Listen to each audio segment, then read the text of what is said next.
Rasulullah.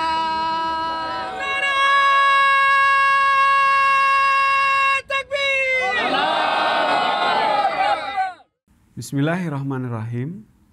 Assalamualaikum warahmatullahi wabarakatuh. Stigma negatif tentang Ahmadiyah dengan tuduhan sesat, kafir, murtad, dan musuh Islam terus dibangun dan disebarkan oleh pihak-pihak yang membencinya dan telah banyak mempengaruhi pikiran sebagian besar masyarakat di negeri ini. Mungkin di antaranya termasuk Anda yang menyaksikan video ini. Namun, pernahkah Anda berpikir atas kesalahan apa sehingga stigma negatif itu diarahkan kepada para penganut Ahmadiyah? Apakah karena Ahmadiyah telah beriman kepada sosok Imam Mahdi sesuai dengan yang mereka yakini? Lalu, apakah hal tersebut merupakan suatu kesalahan? Izinkan saya untuk memberikan penjelasannya kepada Anda. Pertama, keyakinan akan sosok Imam Mahdi merupakan bagian dari ajaran Islam sebagaimana sabda dari Rasulullah Shallallahu Alaihi Wasallam di banyak tempat. Di antaranya beliau bersabda, "Yushika man asya minkum antalaqa Isa ibn Maryama imaman mahdiyan."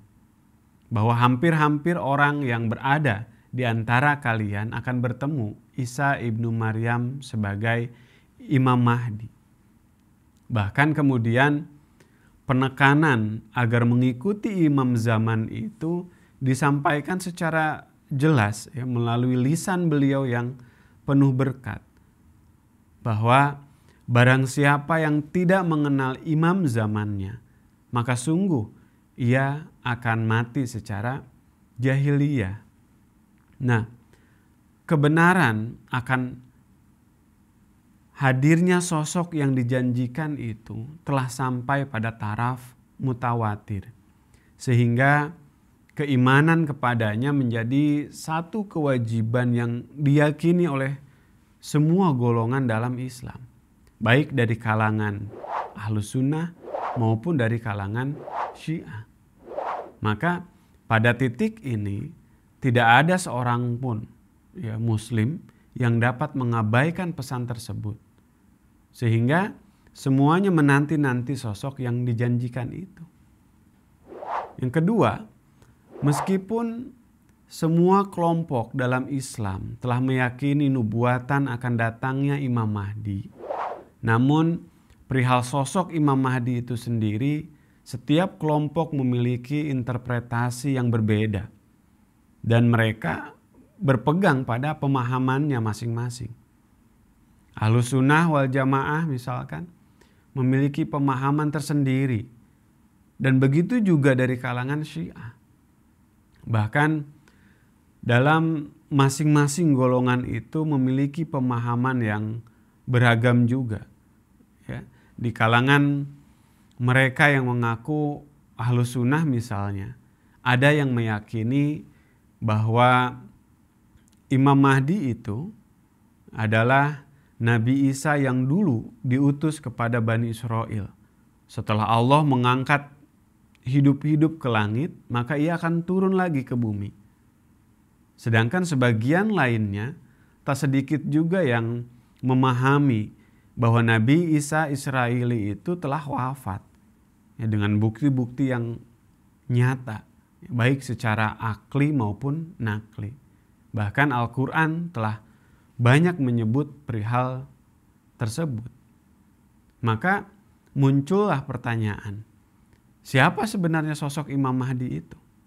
Nabi Isa yang dulu atau tamsil Nabi Isa yang akan dibangkitkan dari kalangan umat Rasulullah SAW? Di sisi lain, ada juga yang memahami bahwa kabar tentang Imam Mahdi itu hanya merupakan tamsilan dari bangkitnya ruh atau spirit keberagamaan dalam Islam. Singkatnya, tidak ada kesepakatan di kalangan umat Islam itu sendiri tentang siapa sosok yang bergelar Imam Mahdi itu. Di tengah ketidaksepakatan itu, Ahmadiyah memiliki interpretasi sesuai dengan pemahamannya dan bukti-bukti yang mereka yakini. Lantas, mengapa Ahmadiyah dipersalahkan atas interpretasi dan juga keyakinannya? Ketiga, sejarah di abad pertengahan Islam telah menunjukkan kepada kita bagaimana fatwa-fatwa kafir, sesat, telah banyak memakan korban, bahkan dari kalangan ulama-ulama besar dalam Islam. Para imam mazhab juga, kebanyakan dari mereka wafat karena fatwa yang jatuh pada diri mereka. Lantas, mengapa kita harus terjebak pada fatwa-fatwa buruk seperti itu lagi? Tidakkah dapat perbedaan itu kita jadikan khasanah keilmuan yang benar salahnya ditentukan kelak di hadapan Malik kita? Manusia punya banyak sekali keterbatasan, sedangkan Tuhan tidak. Imam Al-Khattabi rahimahullah dalam Sawahidul Haq halaman 125 telah berkata, "Walam yasbut lana annal khoto'a fit ta'wili kufrun." Kami tidak mempunyai keterangan yang sah bahwa oleh karena kesalahan tentang takwil, maka orang yang mentakwilkan itu menjadi kafir. Jadi, jika untuk mereka yang salah dalam menakwilkan suatu masalah saja tidak dapat difatwa kafir, maka mengapa dapat dibenarkan menjatuhkan fatwa terhadap Ahmadiyah yang telah menyampaikan dalil-dalil yang nyata lagi hidup dari Al-Quran dan juga sabda-sabda Rasulullah Shallallahu Alaihi Wasallam.